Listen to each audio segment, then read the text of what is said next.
What's up, everyone? Jordan here from Cinelinx.com. I'm back with some more playing with my toys action. And it's been a while since I've really done one of these and opened up and played with some toys, but I got some cool new stuff in that I wanted to share with you guys. Today, I'm going to be talking about the recently released second wave of Playmates Ninja Turtles and Stranger Things crossover. This will complete the wave with all 4 turtles. Now, these are Target exclusives that just launched, but Playmates was kind enough to send these my way. So let's go ahead and open these up, play around with them, and see how these new figures stack up.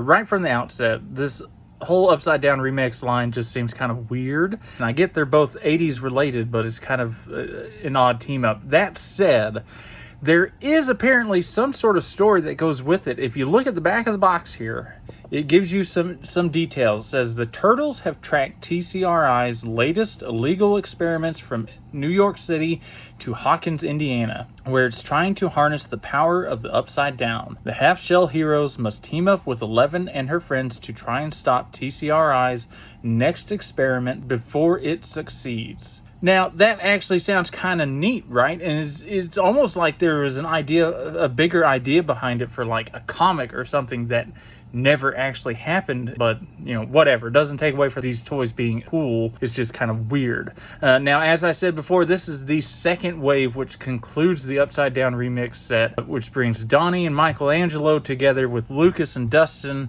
The previous wave had Eleven and Hopper with Leo and Raph. And as you can see, these turtles are based on their original comic designs. The Stranger Things characters, meanwhile, are being pulled from their Season 3 appearance. Now, for the turtles, Playmates have made all new sculpts. So if you're a longtime collector, these offer up something new for you guys, especially as they're pulling from that classic comic design. On top of that, I'm pretty sure this is the first time we're getting Stranger Things related figures on this scale that won't cost you an arm and a leg. So I got them out of the package, which took much more time than I thought it would. They were in there really good. Now that they're out, though, I gotta say, I'm really digging these figures. Now, while they're new sculpts, they're not really that different from each other. Of course, you got different facial expressions and, of course, the difference in the weapons they have. But overall, the figure itself is largely the same, so I'm not going to really break down both of them. With pretty much all these figures, I'm really digging how they feel as far as maneuverability goes. Now, the turtles have 20 points of articulation built into them, and what's nice is that the joints feel good.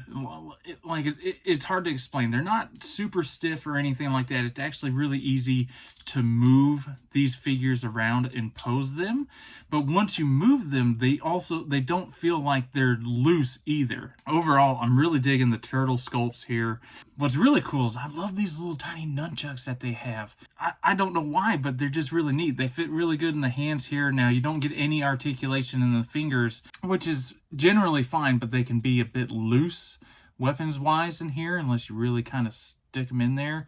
But that's okay because, you know, the big hand also helps hold the accessories like this little waffle ninja throwing star. It's just a fun, neat idea, and it fits pretty well there in the hand.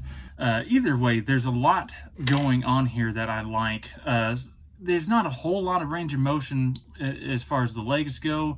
You know, it can't do like a full splits, but you can still do cool stuff as far as making it pose to kick, adjusting the knees and stuff like that. There's still a lot of stuff you can do on the Ninja Turtle side. So it's a really good turtle figure. Both you know, Mikey and Donnie here. All right, now let's talk about Stranger Things toys. We've got Lucas and Dustin included in these packs. These come with 18 points of articulation, so not as much as the turtles, but I mean, you really don't notice. It's mostly just as far as the feet move, I think, is the only difference. These are really cool figures. They each come with their own little accessories. They both come with these cool little old school style Walkmans that they have. They each have their own little weapons from Season 3. A couple other minor accessories. Lucas comes with the binoculars, and then Dustin comes with the little spray can that you can see from the first episode in Season 3. Overall, I really like these figures.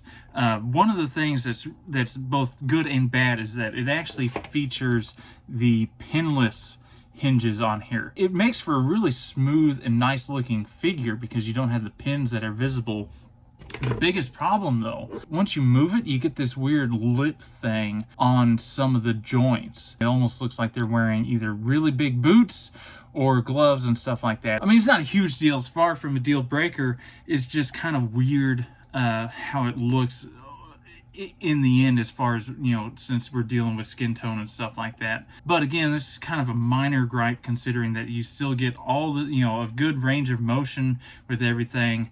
A little more maneuverability on the legs here than with the turtles, surprisingly enough. So all around, there's still a lot of good stuff here with the articulation. You can definitely pose it however you want to. One thing I really want to highlight is there's a really good amount of detail on these Stranger Things figures, especially when it comes to the Dustin figure, because he has different logos and designs on him, from his hat to his shirt, and even on his vest you can clearly see the little patch details that they have on there. It is really impressive detailed on the paintwork that they did here. And yes, this vest does actually come off. It's just kind of a pain to get off and on, but it is possible if you want to pose it differently than that. One of the things I really like in this set is that in the packaging itself, you kind of saw it when I was taking them out, it includes this backdrop, so you can set them up almost diorama style and use that backdrop for your display purposes. Overall, I am pretty impressed. As weird as the combination is, these are still really good figures. Everything's really good and solid here. And considering that this is a 2-pack coming in at $40, you're getting 2 really great figures for essentially, you know, 20 bucks each, which is really not that bad. I mean, hell, most of the other, you know, Stranger Things figures that would come in this scale are normally 30 or 40 bucks on their own. So if you're looking for some good Stranger Things figures without costing an arm and a leg, and you get some cool Ninja Turtles to go with it, this is definitely a pack that you'll want to get. Wave 2 of Playmates Upside Down Remix featuring the Ninja Turtles and Stranger Things characters are available right now exclusively from Target stores. I'm going to have some links down in the description below for you guys. As always, I hope you enjoyed today's video and watching me play with these toys and get my hands on them. If you did, be sure to hit that like button, subscribe, and tell all your friends about it. Until next time, keep it tuned here to Cinelinx.com for all your movie, gaming, and geek-related needs.